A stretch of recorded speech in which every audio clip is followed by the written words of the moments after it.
सर्वांना नमस्कार. स्वागत आहे आपलं तुझी माझी जोडी या यूट्यूब चॅनलवर.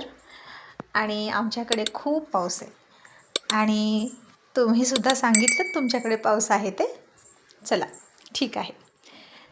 गोंधन भाग 41.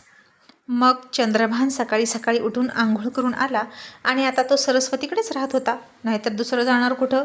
शेवटी बायकोशिवाय सतनागत. ठेवलेल्या बायका या अंगवस्त्र असतात, वापरून फेकता येतं. लग्नाच्या बायकोवर हक्क असतो आणि त्याच हक्काने चंद्रभान तिथं राहत होता. मग त्याची आंघोळ झालेली बघून तिनं दत्तूजवळ चहा दिला, पण सरस्वती त्याच्याशी बोलत नव्हती आणि तोही तिच्याजवळ येण्याचा प्रयत्न करत नव्हता. ती चिडेल म्हणून तिच्या कलाने घ्यायचा, खायचा प्यायचा, घरी थांबायचा. आता संतूही बोर्डिंगला गेला, पण चंद्रभानचं खाण्यापिण्याचं ओझं तिच्यावर पडलं, पण तरीही ती काही बोलत नव्हती. मग सरस्वतीनं स्वयंपाक केला आणि सगळी झाकपाक केली. धुणं वेडं वाकडं पिळून तारेवर टाकलं आणि रोजच्या प्रमाणे कामाला निघाली. आणि दिवसभर चंद्रभान घरात थांबत नव्हता. त्याला आता बाहेर पडायची सोयच नव्हती. कुठून कुणी गाठलं आणि मारलं तर अशी भीती असायची.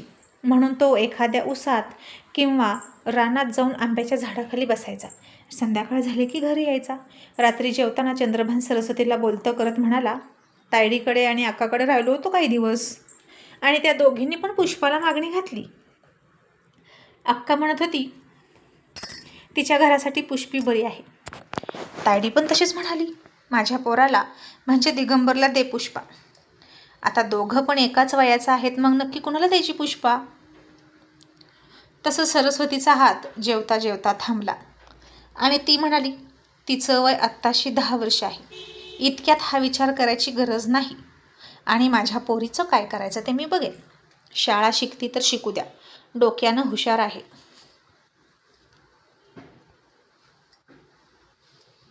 आणि चंद्रभाननं कालवणासाठी तिच्यापुढे ताट सरकवत म्हणाला, काय करायचं शाळा शिकून. तायडीच्या घरी ट्रॅक्टर आहे, अक्काच्या घरी पण 2-2 वाहनं आहेत आणि रोज कामाला जातात वाहनं. भाड्याचा पैसा सरतच नाही. दोघींनी एकमेकींच्या चढाओढीनं संसार वाढवलेला आहे. दोघींना एकुलते एक मुलगा आहे, मग काय हरकत आहे विचार करायला. आणि सरस्वती म्हणाली, मग तुम्ही काय म्हणाला त्यांना. आणि आता चंद्रभान म्हणाला, मी तर दोघींना स्पष्ट म्हणालो, जी पण माझ्या पुष्पाला सगळ्यात जास्त पैसा ठेवायला देईल तिच्याच घरी मी पुष्पा देणार. गणा किंवा दिगंबर दोघांपैकी कुणाला पण देईन, पण जो जास्त पैसे ठेवायला देईल त्याला.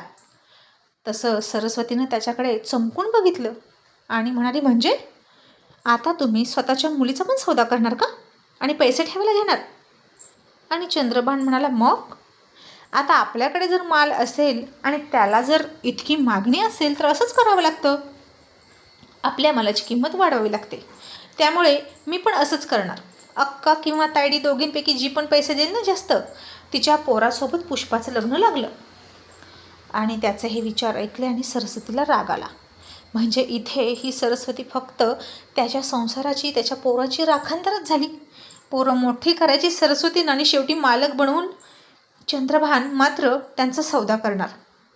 सरस्वती आता तिचं काहीच चालणार नाही. आणि ही कसली पद्धत म्हणायची या जगात. तिचं असं काहीच नाही का, मुलांवर तिचा हक्क नाही का. मग इतक्या वर्षाच्या संसारात आणि मुलांना जन्म देऊन तिनं काय मिळवलं, काहीच नाही. सरस्वती म्हणाली, हे बघा, मला सुद्धा 2 पोरं आहेत.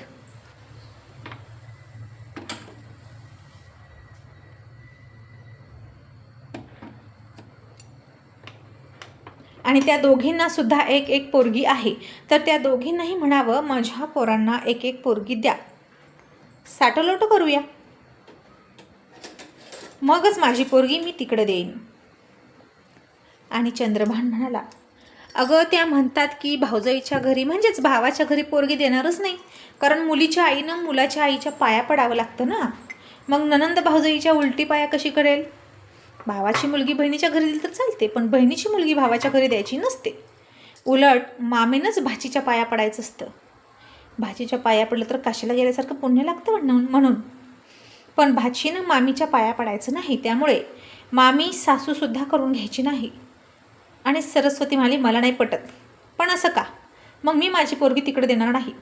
आणि तिकडून म्हातारी ओरडली आणि म्हणाली, सरे माझ्या पोरीला तुझ्या पाया पडायला लावतीस का गं उलटं?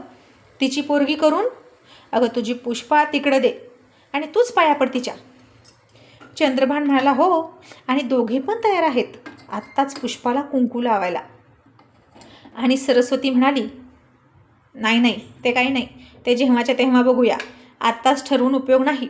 आणि आत्ताच कुंकू वगैरे मी लावू देणार नाही, नाहीतर दोन्ही घरी पोरगी देणार नाही. तिचं नशीब असेल तिकडं ती जाईल. आणि चंद्रभान म्हणाला, देऊन देणार कुठे, पलीकडच्या वस्तीलाच ना. आणि लक्षात ठेव, अक्का आणि ताडीच्या घरीच मी पुष्पाला देणार, म्हणजे मला सुद्धा जायला यायला जागा राहील. आणि सरस्वती चिडून म्हणाली, करा तुमचाच विचार करा, तुम्हाला पैसा कसा मिळेल तेच बघा. गाय विका, शेळी विका, पैसा कसा मिळेल ते बघा. तसंच आता पोरीला पण विका, दुसरं काहीही बघू नका. याच पुष्पावर तुम्ही आता हक्क दाखवताय, पण ती कशी मोठी होते याचा विचार केलात का कधी? तिचं दप्तर तुम्ही पाण्यात फेकून दिलं, तेव्हा नाही विचार केलात की तुमची मुलगी आहे? मग आत्ताच तुम्हाला काय इतका पुळका आलाय हो तिचा? तुम्ही का पुन्हा पुन्हा माझ्या आयुष्यात येता? मला आणि माझ्या मुलांना एकटं का सोडत नाही? ती जना नाही म्हणून तुम्ही इथे राहताना येऊन, बरोबर ना? आणि ती आल्यावर पुन्हा सगळ्यांना विसरून तिकडे जाणार, आणि तुम्ही ना तिच्याकडेच जा, अजिबात इकडे येऊ नका, तेच बरं आहे. असं म्हणून सरस्वती खूप चिडली आणि सगळं जागेवर ठेवून झोपायला गेली. आणि चंद्रभानचं बोलणं ऐकून तिला झोपच येईना. कसा यासारखा हा कसला बाप, जो पोरीचाही सौदा करतो असं तिला वाटलं. आणि चंद्रभान बाहेरून ओरडून म्हणाला, तू कितीही बोंबललीस तरी सरस्वती पुष्पा माझी मुलगी आहे, मी तिचा बाप आहे, समजलं? तिला कुठं जायची मी ठरवणार. आणि हे ऐकून सरस्वतीच्या डोळ्यात पाणी आलं आणि चंद्रभानचा प्रचंड राग आला आणि ती परिस्थिती पुढे अतबल होत आहे असं तिला वाटायला लागलं. रागापोटी डोळ्यातून अश्रू काढण्यापलीकडे ती काहीच करू शकत नव्हती. मग दुसऱ्या दिवशी पुष्पा शाळेत गेली. आता गोंधळावरून तिला चिडवायचं पोरींनी कमी केलं होतं, कारण आता त्यांना ते सवयीचं झालं होतं. आणि त्या खेळ खेळत होत्या. पुष्पासुद्धा त्यांच्यासोबत खेळत होती. आणि पुष्पा तर नाकावर राग असलेली लगेच चिडायची, रुसायची. आणि त्या सगळ्या मुली एकमेकींना टाळी द्यायच्या आणि म्हणायच्या, दे टाळी, तुझी मिशी काळी, पळी म्हण पळी, तुझी आई शेंबुडतळी, बावन म्हण बावन, तुझा नवरा रावण, असं म्हणून मुली एकमेकींना चिडवायच्या. कधी एकमेकींवर चिडायच्या, रुसायच्या, पुन्हा खेळायच्या. आणि या खेळात पुष्पा जिंकायला लागली की तिच्या गोंधळावरून तिला चिडवायच्या आणि रडवायच्या. आता पुष्पा हरायला लागली आणि तिला सगळ्यांनी चिडवलं. ती रडत सरस्वतीकडे आली आणि म्हणाली, आई, सगळेजण माझ्या नवऱ्याला रावण म्हणतात, कुत्रे आहेत सगळ्या, त्यांचेच नवरे रावण आहेत, आणि माझ्या नवऱ्याला नावं ठेवतात, असं म्हणून छोटी पुष्पा रडत होती. आता नवऱ्याचा पत्ताही नाही आणि 10 वर्षाची पुष्पा नवऱ्याला नावं ठेवतात म्हणून रडायला लागली. आणि सरस्वती हसायला लागली. मग आता बरेच दिवस झाले जना माहेरीच होती. चंद्रभानला तिची आठवण यायला लागलीच, कारण बाहेरची एकही बाई आता त्याला मिळत नव्हती. सरस्वती त्याला जवळ येऊ देत नव्हती आणि त्याला जनाचीच आठवण यायला लागली. आजही तो असा दिवसा लपून बसायला शेतात गेला आणि पाठीमागं जना घरी आली. आणि तिनं तिचं घराचं दार उघडलं आणि तिला घरामध्ये पाऊल टाकू वाटेना, कारण खूपच धूळ साठली होती घरात. आणि मग तिनं शाळेतून आलेल्या पुष्पाला 5 रुपये देते तुला, तू माझी खोली पुसून देते का, असं आमिष दाखवलं. पण पुष्पा म्हणाली, अजिबात नाही, तुझं हात मोडलेत का, तुझं तू कर, तू कशाला आली ग काकी, तू नव्हती तर आमचं तात्या आमच्याबरोबर बोलायचं, पण आता तू आली आणि पुन्हा तात्या तुझ्याकडे येणार, असं पुष्पा म्हणाली. आणि जना म्हणाली, काय, तुझं तात्या इथं आलेत काय, मग मला कसं दिसलं नाही? पुष्पा म्हणाली, आहेत की, आईच्या मागं रानात गेलेत. आता त्याच्यात झालेला इतका बदल बघून जना तर चकितच झाली. चंद्रभान आणि चक्क सरस्वतीच्या पाठीमागं गेला, तेही रानात. आणि मी इथे नाही म्हणून सरस्वतीनं त्याला पुन्हा स्वतःकडे वळवून घेतला वाटतं, असं तिला वाटलं. आता पुष्पा पुन्हा सरस्वतीकडे गेली आणि तिला म्हणाली, आई, काकी आली. हे ऐकून चंद्रभानला कळलं की जना आली आणि तो लगेच घरी आला, कारण त्याच्या आतला पुरुष आता जागा झाला होता आणि जना त्याला हवी होती. मग तो घरी आला तोपर्यंत जनानं घराची झाडलोट करायचं धरलं होतं. आणि जसा चंद्रभान आला तसं ती म्हणाली, आलात होय तुम्ही, बरं झालं या. चंद्रभानला वाटलं आता गेल्या गेल्या आपल्याला जनावर ताव मारायला मिळेल, आणि किती दिवसातून आज ती मोकळा होणार होता तो. पण तो लाडात जनाला मिठी मारायला गेला, पण जना म्हणाली, हे घ्या, खराटा घ्या, आणि त्यावरच्या जाळ्या काढा. घर किती खराब झाले. तसं चंद्रभानचा विरोध झाला आणि तो म्हणाला, जना, तू हे काम मला सांगतेस का?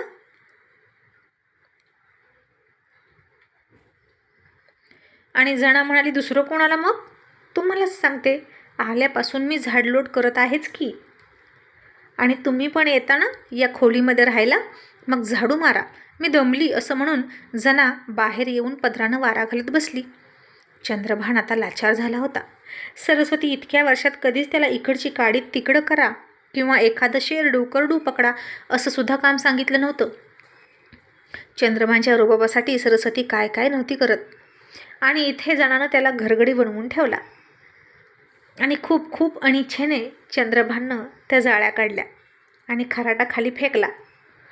आणि जना म्हणाली, टाकला होय खराटा खाली? काय हो तुम्ही पण, मला वाटलं तेवढी खोली झाडून घ्याचाल, मग मी पुसून घेतली असती की. चंद्रभान आता चिडला आणि म्हणाला, जना, मला बायकांसारखी कामं सांगू नकोस, कळलं का?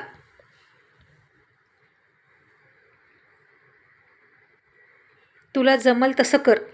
ती म्हणाली, आत्ता तुम्ही पण येता ना खोलीमध्ये, मग मी असंच म्हणू का, तुम्ही येऊ नका? आणि चंद्रभान तिच्या कमरेच्या खाली बघत म्हणाला, तुझ्या टिचवर जागेसाठी मला खेळवतेस का? आणि इतके दिवस माहेरी करायली होती, तेव्हा तुला आठवण नाही आली का इकडची? असं त्याने विचारलं. आणि जना म्हणाली, मग तुम्ही मला घ्यायला का नाही आला तिकडं? तुम्हाला माझी आठवण नाही आली का? चंद्रभान म्हणाला, तुझा नवरा असतो तर नक्कीच आलो असतो, पण इतर कोणत्या हक्कानं तुला घ्यायला येऊ? खरं खरं सांग जना, तू का राहिली होती इतके दिवस तिकडं? आणि जना म्हणाली, गरोदर राहिले होते मी तुमच्यापासून, सुटका करून घेण्यासाठी राहिले होते. सांगा, नाहीतर काय करायचं होतं मी? तुम्ही तर माझ्यासोबत लग्न करायला तयार नाही, मग त्या पोराला जन्म देऊन त्याचं वाटोळं करायचं होतं का? आणि त्याला कोणाचं नाव द्यायचं होतं? म्हणून राहिली मी तिकडं आणि मोकळी होऊन आले. आणि हे ऐकून चंद्रभानला भीतीच वाटली आणि तो तिला काहीच नाही बोलला. खरंच जना गरोदर राहिली होती, पण तिच्या वहिनीच्या भावापासून गरोदर राहिली होती, चंद्रभानपासून नव्हती. कारण चंद्रभान जास्त घरी नसायचा. तिच्या पाळीनंतर कधी कधी यायचा, जास्त घरी नसायचा तो. त्यामुळे इतके दिवस दोघांचा संबंध होता तरीसुद्धा ती चंद्रभानपासून गरोदर राहत नव्हती. पण तिच्या वहिनीचा भाव मात्र सारखा यायचा, त्याच्यापासून ती गर्वार राहिली होती. आणि जरी चंद्रभानला कळालं की जना आणखीन दुसऱ्याच पुरुषासोबत संबंध ठेवत होती, तरी तो तिचं काय करणार होता? काहीच नाही. कारण तो तरी कुठं तिला एकटीला धरून होता. त्यानंसुद्धा भरपूर जणीसोबत संबंध ठेवले होते. दोघेही एकाच माळेचे मणी होते, त्यामुळे जनाला जाब विचारण्याचा त्याला हक्क नव्हता.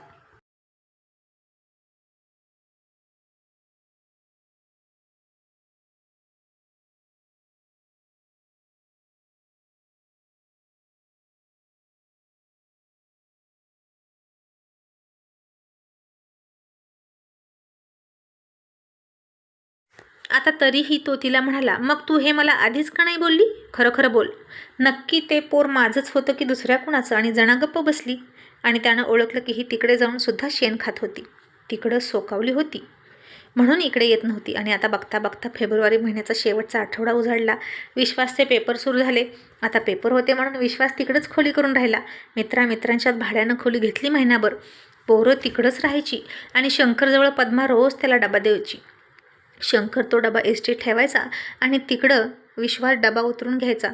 मग सकाळी एक टाईम डबा द्यायचा आणि विश्वास 2 वेळेला तो खायचा आणि पुन्हा दुसऱ्या दिवशी डब्याची वाट बघत बसायचं.